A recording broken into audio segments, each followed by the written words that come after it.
Okay, and welcome to creating a game with the Blender Game Engine Intermediate Part 3. Okay, we have a lot to go over, and I'm going to try and go over it quickly, but efficiently, so let's get started. Go ahead and delete your default cube from your scene, and add a plane. We're going to create a basic terrain for our character to navigate around. Alright, go into top view. We're going to go ahead and add it, change it to GL SL materials. I know a lot of people are going to hate that because your graphics cards can't support it. If you can't, you should be able to follow along mostly, but it's not going to look as good as ours. Sorry.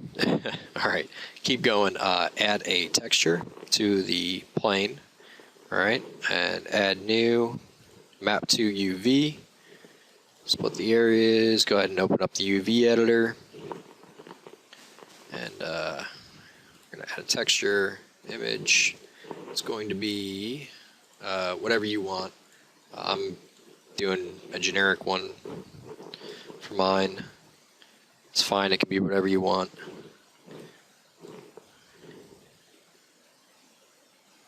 There we go. Okay. And make sure for your ground, unless you want it to be shiny ground, you turn down the specularity. Like that. Alright. Then that's your basic terrain. What I like to do, what I suggest for everybody is to, if you're going to make a terrain, don't make it all one piece. Make it, different pieces. Because if you have a terrain that is all one piece, it looks awkward. It doesn't, just doesn't flow right. So, just make rocks and stuff. And I'm making a very crappy one right now, just to try and get the point across. I just take that and then add a modifier, subsurf it out, smooth it. There's a basic rock, okay? And your terrain will benefit a lot more if you make basic things like that, as opposed to trying to make it all one piece. It will look like garbage, I promise you. Kind of like that. Alright. Disregarding my horrible rock, let's continue. Let's go ahead and append our character into the scene now. If you remember in the last one I had you save the character, go ahead and open up the folder where it's saved, and you will see the blend file. And you open that up, and then remember we put it in a group, and we named the group player. So open that up, and boom. We got our character and everything all right here. So let's size him down a little bit because he might be too big. He's too big in my scene. Alright. And go ahead and parent the camera, parent the light to the character. And delete the default camera that was in the scene. Here we go. Now I'm just going to go ahead and set my camera up a little bit better. There we go.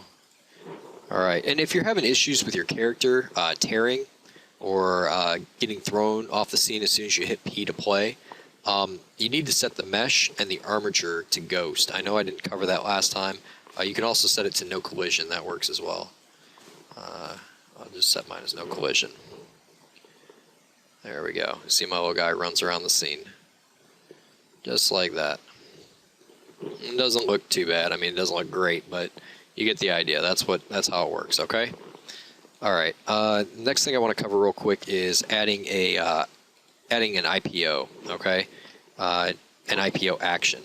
Basically what I want to do is I want to make my character walk toward a door and that door open, okay?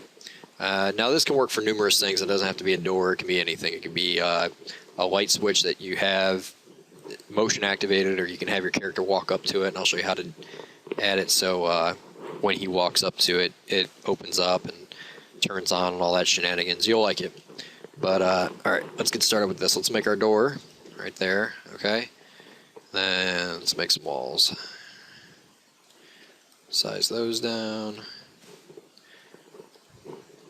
Make a duplicate, put it over there, boom, that's our door. Alright. Let's make sure they're on the ground.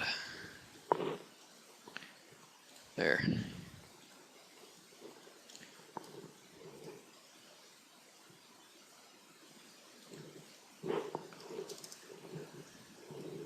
Okay. Let's see, we can see it all. Okay, we can see it all. And I'm not going to add color just to save time. Okay. What I want you to do is over here, open up the IPO curve editor. All right. And this is really easy to do, not hard at all. Okay. Just go ahead and click on the door that you want to open, and click on lock, scale, rotate in frame 1. Skip to frame 5. Grab the door, drop it on the Z-axis down halfway. Lock, scale, rotate. Skip to frame 10. Grab it on the Z-axis, drag it all the way down to nothing, and hit lock, scale, rotate. Okay. And if you frame back, boom, you got a door. Okay. And you're saying, how is this going to work? You only animated half. Well, watch this. Add a near property.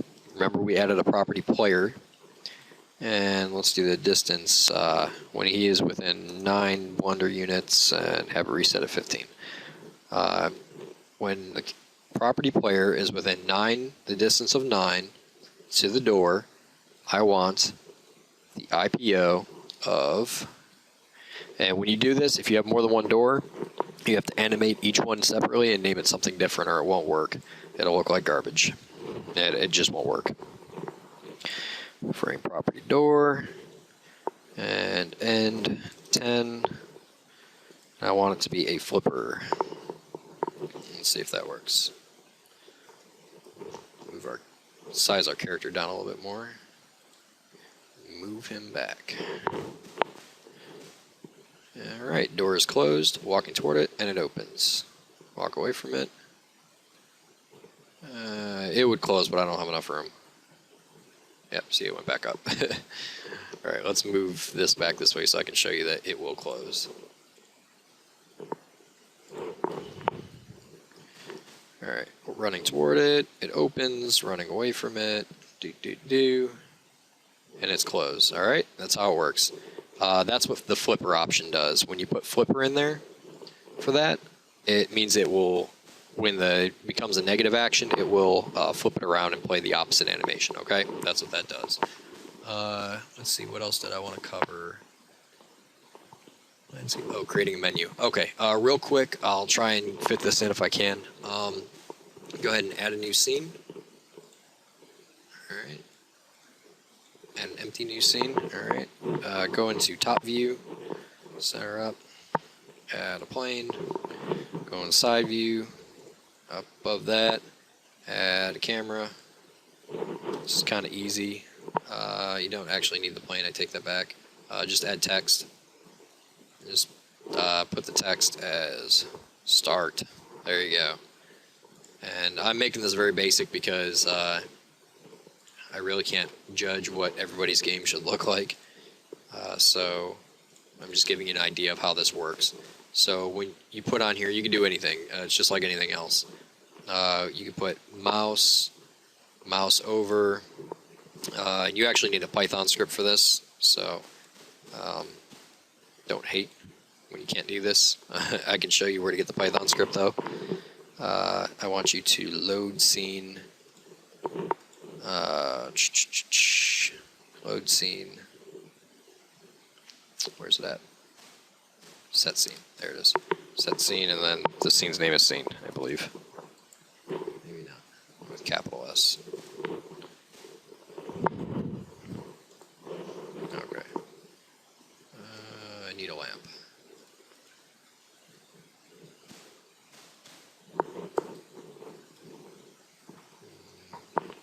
Change the color. Still not. Alright, well, I'm running out of time. We'll come back to this in the next tutorial. I really want to show you guys how to do this well, okay? I'll see you guys in the next tutorial.